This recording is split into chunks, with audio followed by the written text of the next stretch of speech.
Hi guys, it's Reagan and welcome to the start of a very special reading vlog. This is a video that is one long time coming, not just for like this year or my YouTube channel, but like my life in some ways. And it's also kind of a challenge-based reading vlog. So let's talk about it. And that is, I am going to be reading the entirety of the first Wheel of Time novel, The Eye of the World, from beginning to end in like a span of 3 days. I'm challenging myself to not only read this book, but to also like basically not carry on with my life until I finish this book.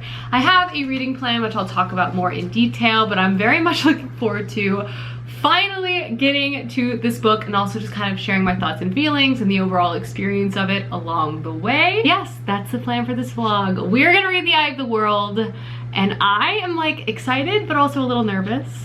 I don't know what I'm gonna think about this book, but only one way to find out. We are still at my desk, but this book is about 658 pages, I want to say. So essentially I am planning to try to read a total of 219 pages a day to be able to complete the entire thing over the next 3 days. In terms of the synopsis, this book is pretty vague and kind of just like general. It is a classic tale of the fight between good and evil. We follow our main character, who is a young boy on the brink of manhood, who is kind of drawn into this quest and conflict. This is the first book to a very famous and beloved series by Robert Jordan, The Wheel of Time. There's a television series coming out later this year. I won't lie in saying that it was one of the big reasons why it finally pushed me to finally pick this up, though this personally has been a series that has been haunting me for what feels like most of my life. So I'm curious to see what this journey is going to be like for me. I don't have incredibly high expectations for the first few books. I don't know if that's like sacrilege or what have you, but I know the series itself builds. Obviously it's beloved and I'm very much looking forward to some of the later books in the series, but I kind of have middle expectations for this and I kind of feel like that's kind of setting me up for success. I'm not really expecting my mind to be blown, but I'm just looking for a fun, quest-centered story, you know? I'm hoping there's some knights, I'm hoping there's some magical creatures, but only one way to find out. Also, if for some reason maybe you're new to my channel, I promise I do read a lot of fantasy. It's like my favorite genre, so there's a lot of books here. I just have not read The Wheel of Time, but I do have a whole shelf dedicated to The Wheel of Time as I make my way through. So, welcome to the vlog. Let's see how I do. I'm actually going to begin reading right away. I'm literally gonna pour myself a coffee. I already have my living room all cozy, my faux fireplace, and I have a candle lit. So I'm literally gonna sit down and just start reading away. My obvious goal for today, as I already mentioned, is the first 219 pages. If I read more than that, that's also great.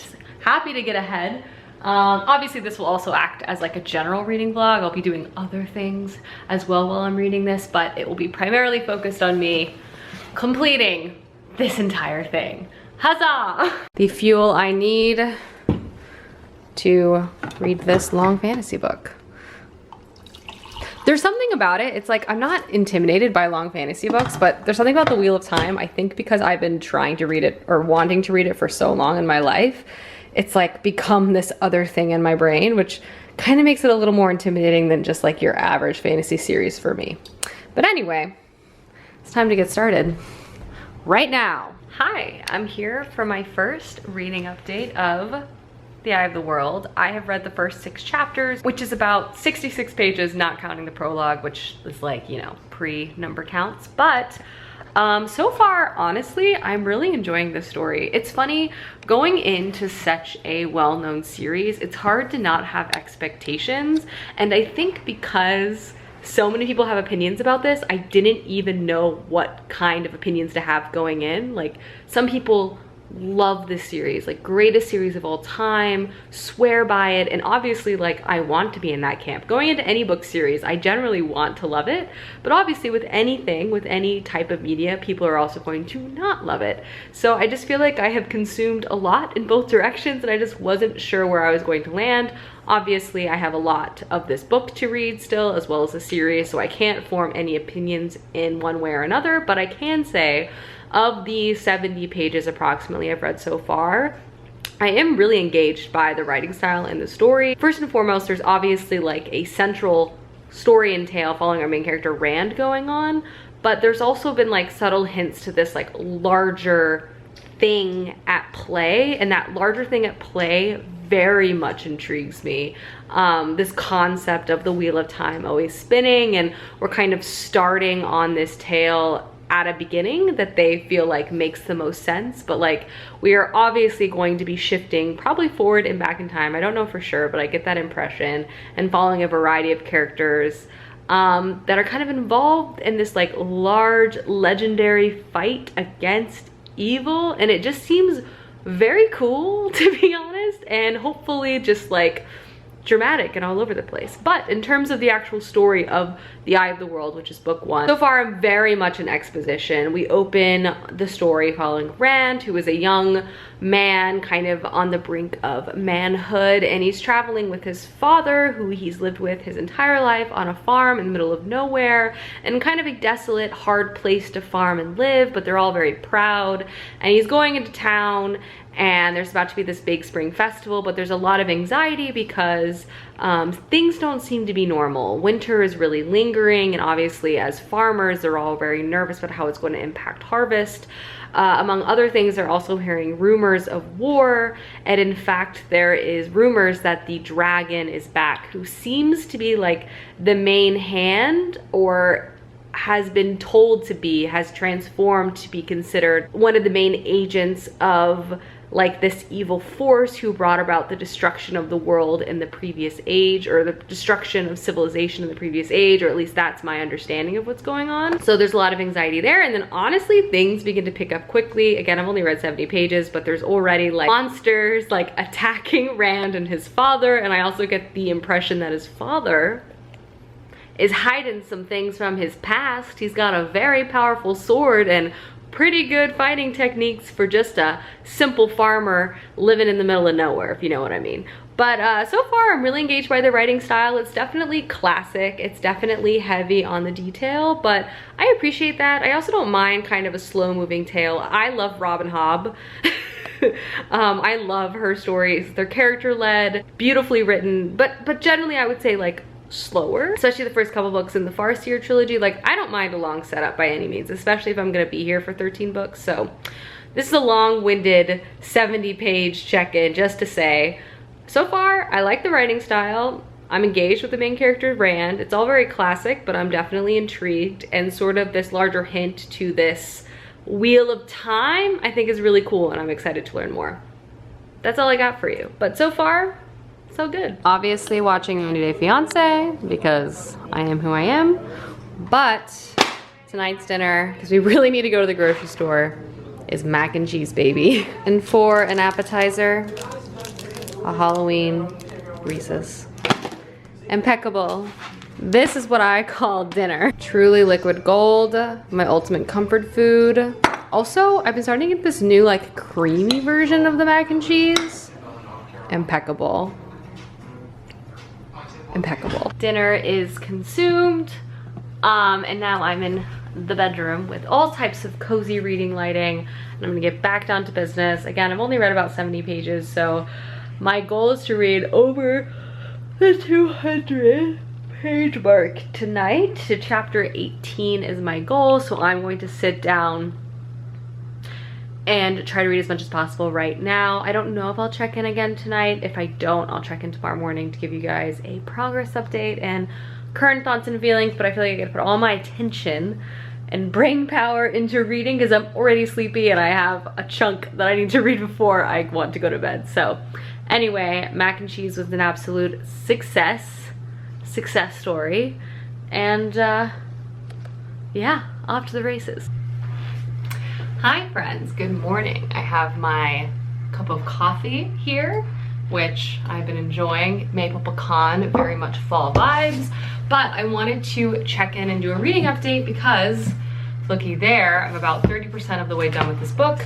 I am on page 219, or chapter 18. I have hit my reading goal of my first day of this readathon reading blog. I definitely stayed up a little too late last night, but honestly, I'm really happy to report I'm really liking this first book. Again, I didn't really know what to expect going in, But I think like with any incredibly famous book series, I was a little intimidated. I didn't know kind of what to expect from a writing style point of view.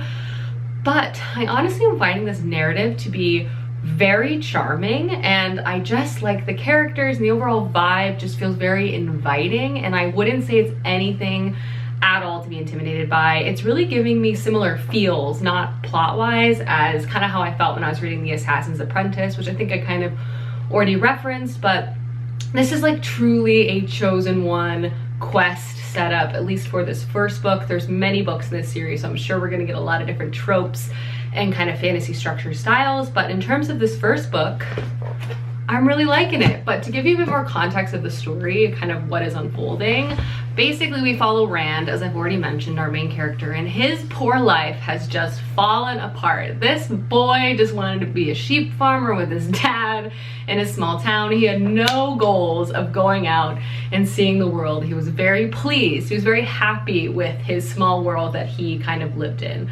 But unfortunately, at the beginning of this book, his small town is attacked by monsters that he only thought existed in legends of old. From the age of heroes, he was not expecting these things called Trollocs to attack his town and basically turn his world upside down.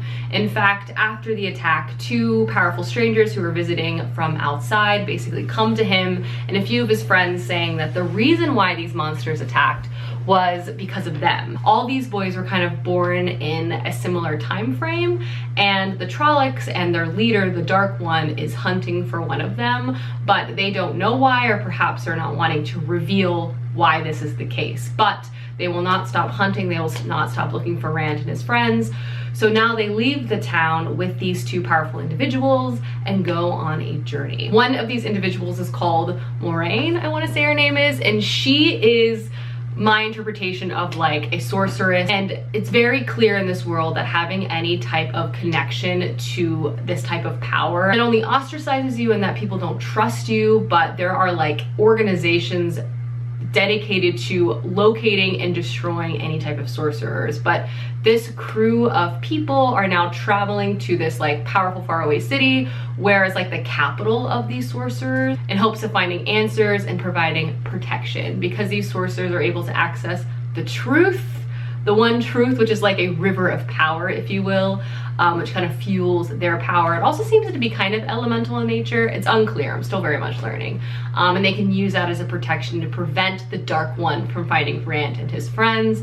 But yeah, so far I'm really liking it. I like the setup. It's again a true kind of quest nature story, and obviously with Rand as our main character, literally knowing nothing, being very confused, not only kind of being introduced to the world at large, like he's never left a small town. Like it's easy to kind of absorb a new fantasy world and setting through his point of view, because everything is new to him too, so we're learning as he's learning. So it's a very comfortable setup.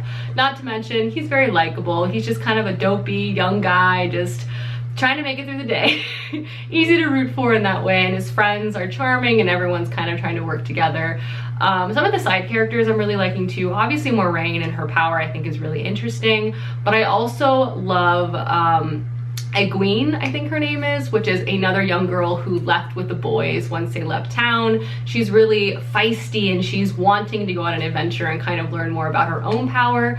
There also seems to be a dynamic in this world where women can access sorcery, but there's something about the truth that corrupts men and makes them evil. In fact, all of the most evil, powerful wizards or sorcerers in the past have all been men, and they're all connected to the Dark One's corruption.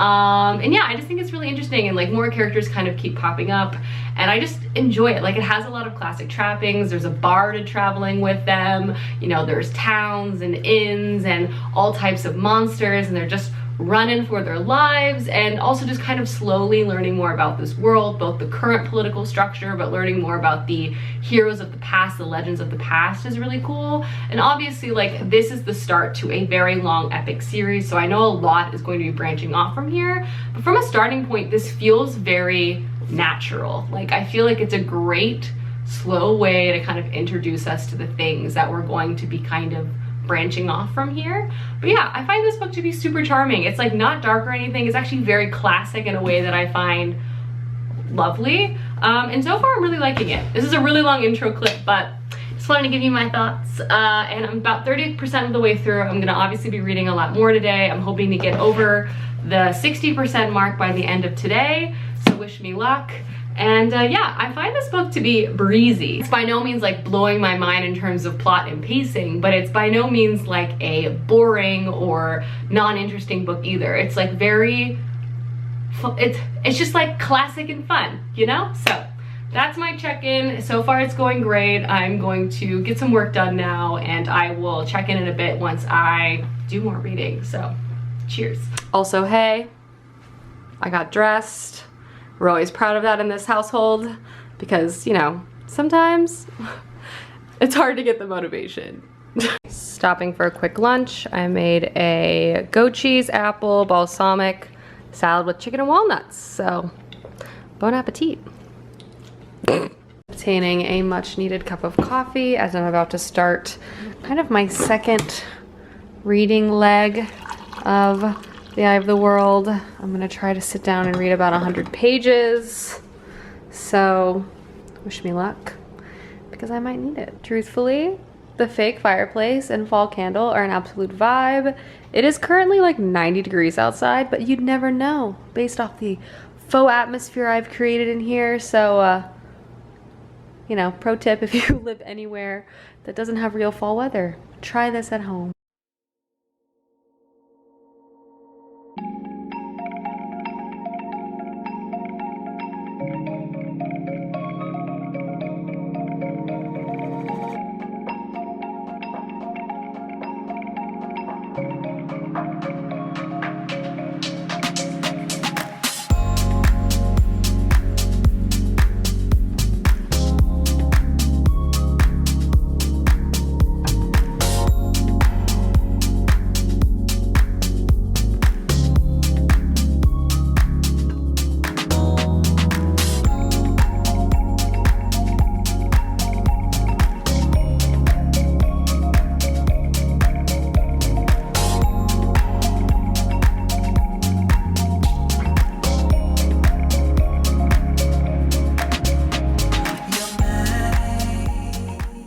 Hello, I have been reading on the couch and happy to report I've read just past the 300 page mark. I am just under 50% complete for The Eye of the World. I obviously plan to read more tonight. I'm gonna read a bit more after I finish this clip, and then I'm actually gonna make dinner. But I wanted to pop in with some thoughts and feelings. Obviously, I've talked a lot about this sort of quest. I enjoy the writing style. I like Rand. I like a lot of the other characters. An element I really like about this book too is that time and storytelling is like really central to this, which I just find, one, really cool, and two, I just feel like its presence in the story is really interesting because we follow the characters as they're obviously traveling across this land through a bunch of different landscapes and things, including, you know, walking through the ancient ruins of cities of the past, of ages of the past, and they have their own history and their own stories. And because we're also traveling with a bard, we also just get a lot of stories from previous ages. And what this makes me excited for, at least what I hope for, is like with the other books in this series, I hope we kind of go into the past and into the future to these places we're kind of seeing during this quest right now. I just think that'd be really cool. I could be completely wrong, but I just know the Wheel of Time is cyclical, so we might find ourselves in the past, or we might come across something that, you know, is no longer in ruin in one of the books, which I think would be really interesting. And in general, in fantasy, I always appreciate when storytelling is kind of central to the book itself. Like, obviously, we as a reader are consuming the book. We are consuming the story. I always appreciate, as a world-building element, like the feeling of like tales and folklore kind of woven into a fantasy setting. Not only do I feel like it allows us to kind of get a view into the great trials that have, you know, faced this fantasy world, but it kind of gives us a little more insight into the foundations of kind of what set up the society to this point. And in general, I just think stories are always fun to consume, and it also just kind of connects you to the world even further. But yeah, that's definitely part of this book I'm really enjoying. In terms of the plot, it's definitely heating up. I mean, the quest is still happening. It's really, so far, at least from a 50% point. It's a journey story. Obviously our characters are running into different trials and tribulations, and we're also getting a few kind of separate vignettes of the characters outside of Rand, who's been kind of our primary go-to. But I like that. I especially really like Perrin. I really enjoy him. He's kind of like quiet and thoughtful. I just feel like he's kind of adorable and I want to give him a hug. And then I also really like Egwene, which I've already mentioned. She's kind of like that fiery girl from the town that's traveling along, versus like Matt. He's a little too spunky. He gives me a bit of anxiety. And I feel like he gives Rand anxiety too, and Perrin.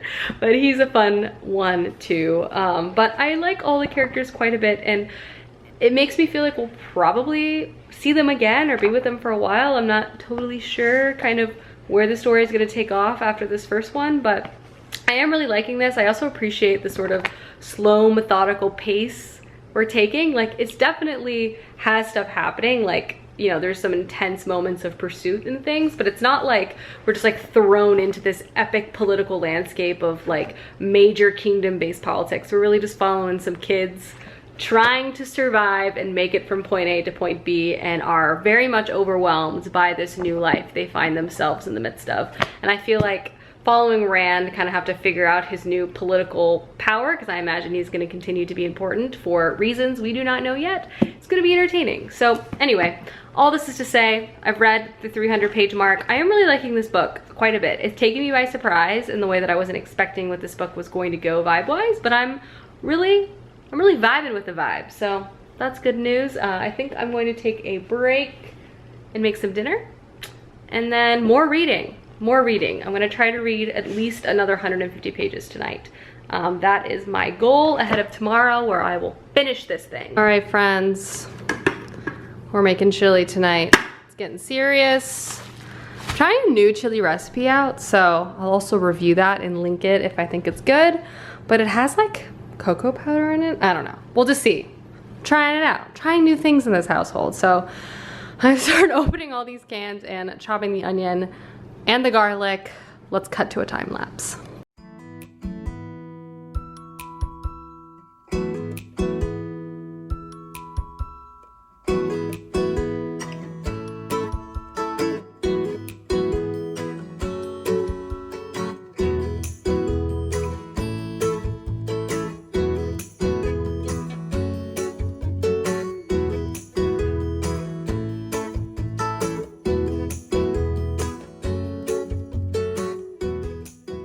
Step one is always onions, garlic.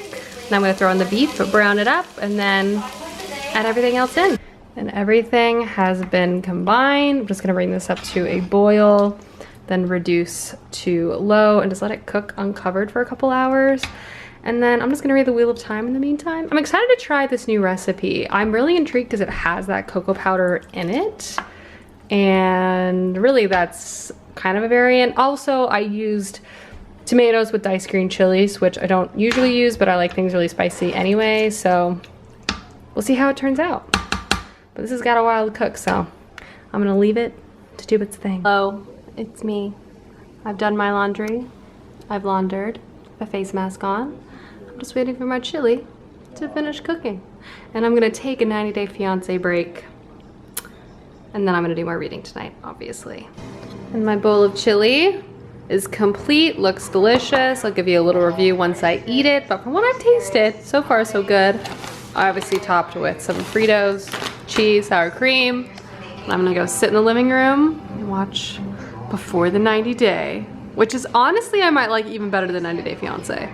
All right, so the chili was actually pretty delicious, I thought. And it was really, really easy. Like, I think there's like a slow cooker recipe too, so I'll leave it linked down below. But in celebration of my delicious chili success, I'm gonna make myself some chocolate chip cookies, which I'm gonna eat, watch a bit more TV, and then I'm gonna go do another like 2-hour sprint of reading to make sure I hit my page goal of The Eye of the World tonight, which, as I've said, I'm really liking. I feel like it's, I mean, like, I wouldn't say the plot has ever necessarily been slow, but as we're kind of slowly approaching the destination, some things have kind of separated some of our characters, which I think is interesting. And we're kind of running into different types of abilities and magic. Like there's almost like a Fitz character. I've almost felt like Fitz made a cameo, or rather maybe this book inspired Fitz later on. But nonetheless, it's really good, and I'm looking forward to reading up until about the 68% mark tonight. The vibes, am I right, everyone? Talking to you, Matilda. How you holding up over there? Hello, cookies are consumed, TV has been watched. I changed into a Halloween t-shirt, but I am now sitting down to do more reading. Try to read 150 or so pages tonight before I go to sleep, so wish me luck. I'm going to start now and just see how far I can get. So that's the plan. Lots of sitting and reading in this video, but truly that's basically what I've been doing for the past about day and a half. So just keeping it honest. You wouldn't believe it, but a chunk of time has passed, and I've just passed the 400 page mark of The Eye of the World, and honestly, so much is happening. So many disparate things are happening, which I think is really, really interesting. And I think also is helping the overall characterization, because I would say this book opened on primarily being just Rand's point of view, but I would say about halfway through we're now shifting into multiple perspectives, which I'm really enjoying, kind of reading from the points of view of other characters we were already kind of around, but now we're kind of following them a little more intimately, which I really enjoy. And I really love Perrin. Like I already mentioned that, but Perrin is just like, I don't know, he's just a good soul. At least right now anyway, and I enjoy reading his chapters particularly. I don't know, I just find him to be very lovable. But the plot itself is really escalating, not only like specifically what is impacting our characters directly on their very perilous journey from point A, B, C, D, E, F, G at this point, but we're also starting to get some minor hints of some of the larger political stuff that's going on. I would say that's still pretty minor, but I kind of appreciate that it's kind of from word of mouth. We're kind of getting an idea that like not only is some stuff surrounding our characters, but there's things happening in the world as well. Namely, kind of this book opens, like the world turns upside down because there is a new person who's pretending, they're calling them the pretend dragon. And again, the dragon has been this very powerful sorcerer throughout time. And I think like you take up the mantle of being the dragon. Like I guess in theory you were just born in the new reincarnation of this person, but there's now an individual claiming to be the new dragon, and they seem to be a little more of the real deal than before, and it's creating a lot of tension because there's like literal war happening. And obviously that is one single faction, but there's other players in this game as well, from the sorceresses that live in this like faraway city, which is where their initial location was supposed to go to, who are also like generally not super trusted. Like their sorcerers are really interesting, but like I don't even know their motivations or if I'm supposed to trust them myself, just based off of other characters like reactions, because they don't know either. But there's also other individuals called like the Brotherhood of Light. Am I remembering that correctly? But there's also other factions, zealots, and other individuals who have very strong opinions about what it is to walk in the light versus the darkness, because the Dark Lord is rising once again, basically, which is kind of seen with apparently this fake dragon. So, you know, there's just all sorts of things. And I'm looking forward to keep reading, which I'm going to do right now, but I just wanted to tell you, basically, Perrin is my fave. Things are pretty spicy.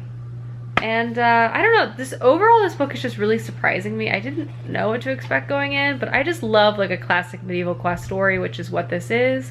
But the characters are really likable, and the plot is really engaging, so I don't know. And I also find the writing to be very approachable. It's definitely not too verbose or too dark. Like Game of Thrones to me is much more dense than this, from like a comparisons point of view. But anyway, I'm gonna keep reading now. So good night.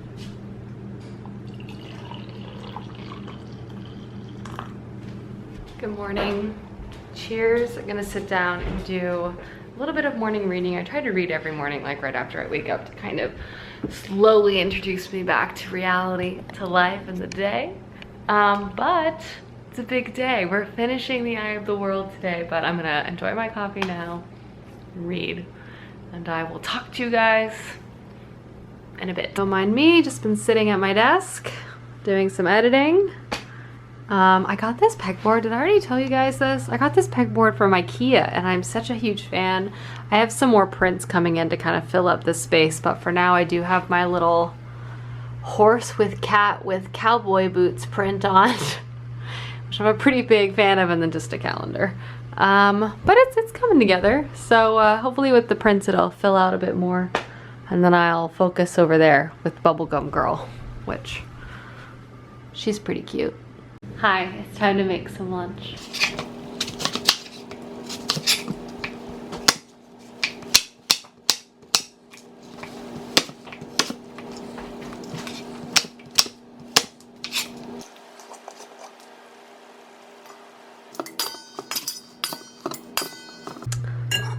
All done.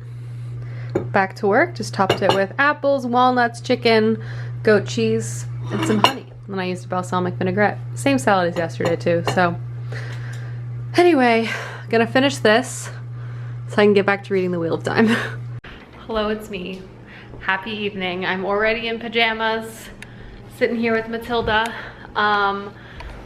It's been a bit of a long day, and I'm gonna make a comfort dinner tonight because I failed at getting some very intense concert tickets. So to make myself feel better, we're making a comfort dinner. But Matilda here. More importantly, I'm happy to report I have read, I think I'm on page no, more than that, 530 pages. So I only have 100 pages left of The Eye of the World, which is very exciting. Clay just came home from the grocery store, so I'll BRB. Anyway, so I have 100 pages left of The Eye of the World, so I'm definitely tracking to finish it tonight, which is really exciting. And I also feel very accomplished because I will have read this book Monday, Tuesday, Wednesday with work and everything. So I just feel like I really focused. Overall, I'm really enjoying this book as I feel like I'm reiterating quite a bit. It was honestly really different than what I was expecting, but all in a positive way. I found the writing style to be great. The story was really endearing in a way I wasn't expecting to. I liked a lot of the characters. I love a quest. I love a quest, a coming of age quest, and that kind of has all of that. That being said, the end definitely starts to more directly hint at kind of a broader political structure. Again, I have 100 pages left, so I don't really know how it's going to end. So I'll keep this check-in brief, but also say finishing this tonight before I go to sleep at least, and I'll probably do the final check-in tomorrow. But for now, let's go make some chocolate chip pancakes because that's my comfort meal. Enjoy, watch some documentaries on HBO, and then get to finishing The Eye of the World. Scrumptious. And my pancake masterpiece is complete. And I hanging out for a little bit. We're watching a documentary on HBO Max called The Way Down, which, you know, talk about a hairstyle. But after we watch this, I'm going to finish The Eye of the World. So stay tuned. We're cozy in bed. Gonna finish up this story. Let's see how Rand reacts. I was gonna make like a Home Alone joke with Rand, like Home Alone 2 joke. You know, Lost in New York. That's kind of how I feel like Rand's vibing right now, where I'm at in the book. He's just trying to figure it out. Anyway, I'm gonna finish The Eye of the World right now, and I'll do a full wrap up. 100 pages. Let's do this thing. Hi guys, and welcome to the end of the vlog. The next day, I finished The Eye of the World by Robert Jordan. I have read the first book to The Wheel of Time, and honestly, I pretty much enjoyed this book from beginning to end. I was pleasantly surprised with how I grew attached to the characters. I found the quest setup a really engaging and approachable way to kind of encounter this going to be very long series. I wouldn't say it was like perfect. I do have like a few small criticisms overall. I mean, I would say kind of the ending felt a little abrupt. Like, we had so many pages of this journey and all of these different moments these characters went through, and then kind of the end was like, boom, done. Obviously, I do feel like the strength of this series is going to be what happens next. I felt like this was a good setup and kind of introduction to the world and the problem and this wheel and kind of this never-ending conflict between good and evil. And so it's kind of like starting over again, and the references to like fate and weaving of time and this sort of tapestry of prophecy I thought was really, really interesting. Again, the final like moment of this book happened a little fast, and the pacing could have been maybe a bit better at the end. I also wish we got more point of views. We had like a moment where we did have more points of views from different members of the parties, and I'm really, that's just like selfishly saying that because there are some characters that I really, really loved, particularly the Wisdom. She was like my favorite character in this whole book, and I would just wanted to read more from her point of view. I mean, obviously some aspects of this story is like a little classic. I mean, it's drawing on elements like you would find in Lord of the Rings, and this obviously is kind of like a new wave of some of those tropes. Still obviously an older narrative tale in quality, so some like gender things and stuff where you're like, would I write that today? No. But overall, I liked this, and I'm looking forward to picking up book 2. I'm curious to see where it's gonna go. I feel like Rand is gonna be very, very angsty in it, so we'll just kind of see where that develops.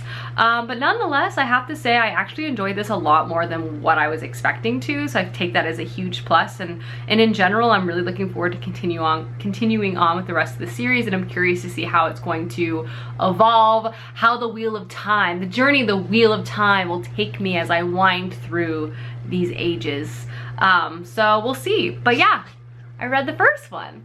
But that's the end of the vlog. I hope you guys enjoyed my marathon read of the Wheel of Time. I personally did, and hopefully this was a coherent vlog. You never know till you put it together and people watch it.